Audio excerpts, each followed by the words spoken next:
You walk past a grocery store on a random Tuesday morning, but something is wrong. The parking lot is packed. A line of people stretches around the building, hundreds of them. Young people in suits, parents holding resumes, an old man leaning on a cane. They're not here to shop, they're here for one job. Stocking shelves, $7 an hour. And somewhere in the line, a grandmother is quietly crying, begging a teenager not to take the position. Because when a recession really hits, life doesn't collapse all at once. It collapses level by level. Level 1, the warning signs. You wake up on a normal morning, coffee brewing, phone buzzing with the usual notifications. On the surface, life still feels stable. You go to work, people joke in the break room, traffic moves like it always has. But the news, playing quietly in the background, keeps repeating the same phrase. Banks are collapsing. Analysts argue on television, markets swing wildly, and the word recession starts appearing in headlines more often than anyone is comfortable with. At first it feels distant, like a storm somewhere far away. Then small things begin to change. A friend texts you saying their company just laid off half the staff. Another says hiring at their office suddenly stopped. At work, the mood shifts. Meetings that used to be about growth are now about efficiency. One morning, your boss sends a company-wide email. All departments should prepare for budget tightening. No one says layoffs out loud yet, but everyone reads between the lines. You start noticing subtle changes everywhere. Restaurants that used to be packed now have empty tables. People hesitate before buying coffee. Stores run constant sales trying to move inventory. Conversations with friends shift from vacations and new cars to savings accounts and backup plans. It's like the entire economy is slowly holding its breath. And the strange thing is, most people still have their jobs. Nothing catastrophic has happened yet, but the tension is spreading anyway. Studies during past downturns showed that even before layoffs begin, millions of people start worrying about money and security. The fear arrives early, quietly, long before the recession fully hits. Level 2, the layoff wave. It happens faster than you expected. One morning, a meeting invite appears on your calendar. Quick chat with HR. 10 minutes later, you're sitting in a quiet conference room while someone from Human Resources reads from a prepared script. The words blur together: restructuring, market conditions, difficult decision. When the meeting ends, your email access is already disabled. Your security badge stops working. A supervisor hands you a cardboard box and politely escorts you to your desk. You pack your life into the box. A coffee mug, a framed photo, a notebook you barely used. Around you, the office feels strangely quiet. A few coworkers avoid eye contact. Others are doing the same walk of shame toward the elevator, holding identical boxes. Outside the building, people stand on the sidewalk looking stunned. Some are making phone calls, some are just staring at the ground. Then the reality begins to sink in. Rent is due in 3 weeks, the car payment is automatic, groceries aren't optional. You open your laptop that night and start applying for jobs everywhere. Dozens of applications, then hundreds. But something feels wrong. The listings disappear within hours, and every posting already has hundreds of applicants competing for the same position. One afternoon, you attend a hiring event at a grocery store. The job pays barely above minimum wage, but you go anyway. When you arrive, you stop in your tracks. The line stretches down the sidewalk and around the corner. Teenagers, parents, retired grandparents, college graduates, all standing in silence waiting for a chance at the same stocking job. In that moment, the recession becomes real. It's not just the news anymore, it's humiliation and fear. Level 3, the job hunger games. The weeks turn into months and the economy shifts into something new. A desperation economy. Everywhere you look, people are hustling. Neighbors start delivering food late into the night. Friends sell furniture, electronics, anything they can spare.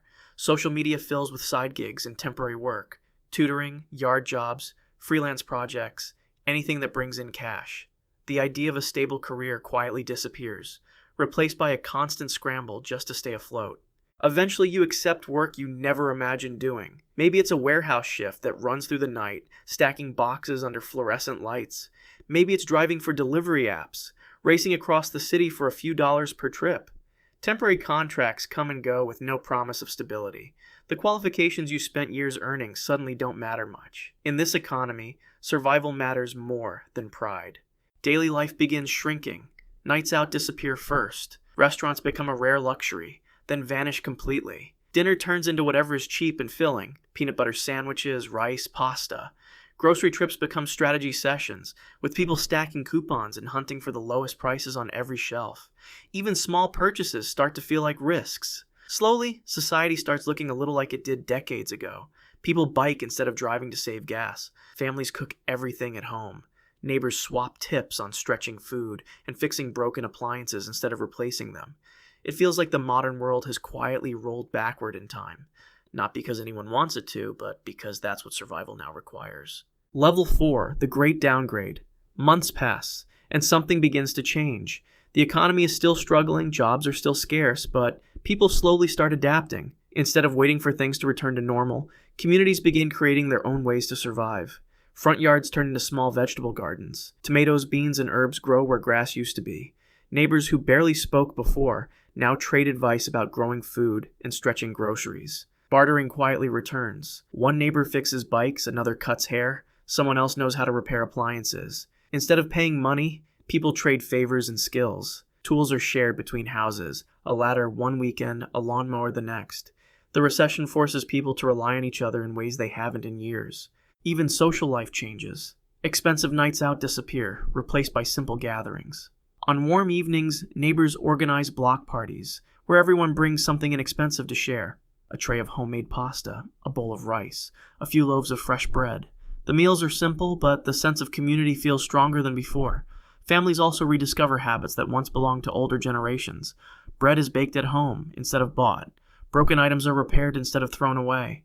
Backyard gardens grow bigger every season.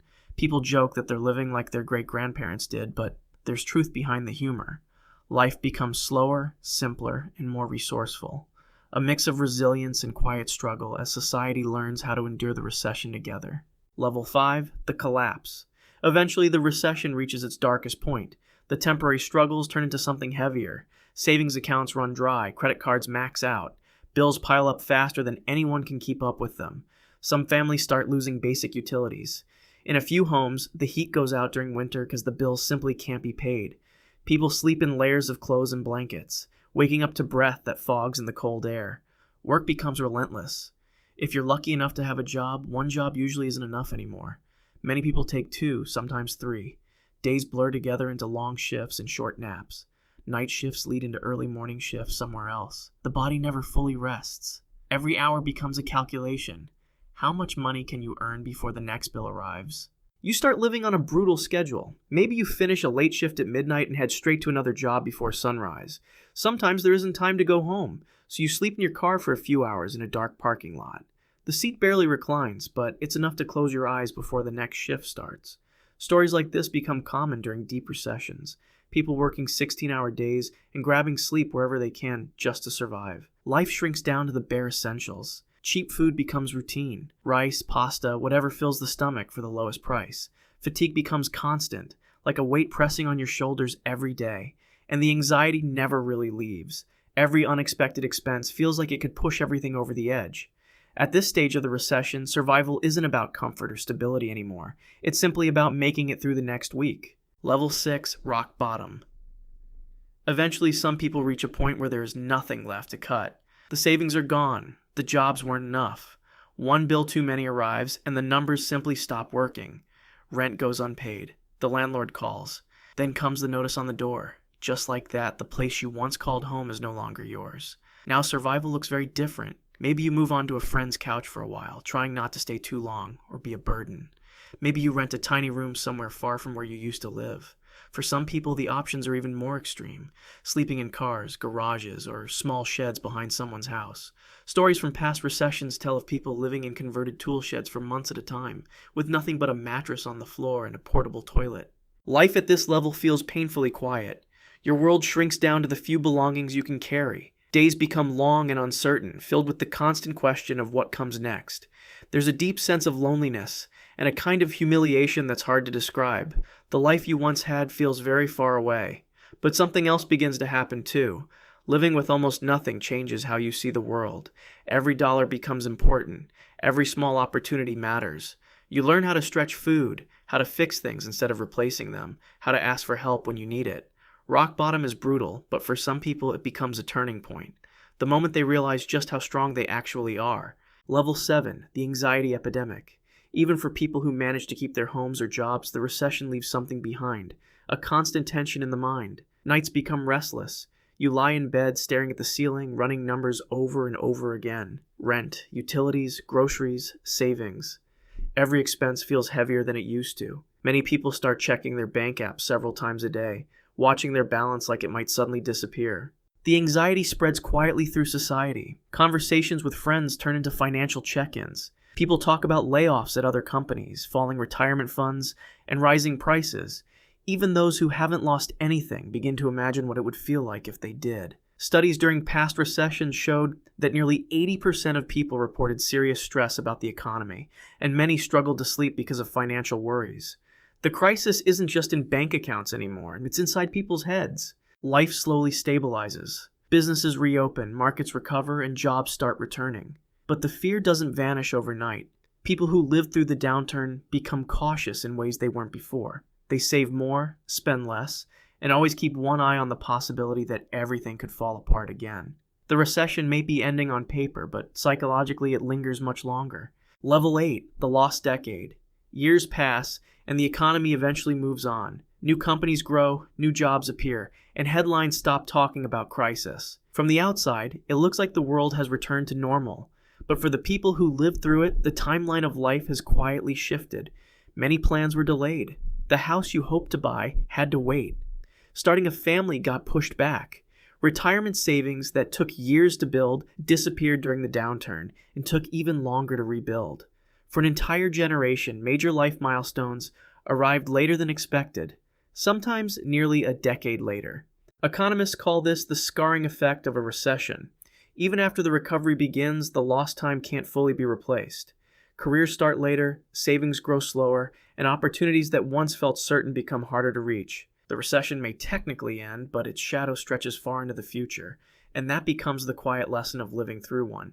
Economies rise and fall, markets crash and recover, but the people who experience the hardest years never quite forget them. Because once you've seen how quickly stability can disappear, you understand something most people only learn the hard way. Normal life is far more fragile than it seems. That's all for today. Thanks for watching. If you want more videos like this, please subscribe to the channel. More is coming soon.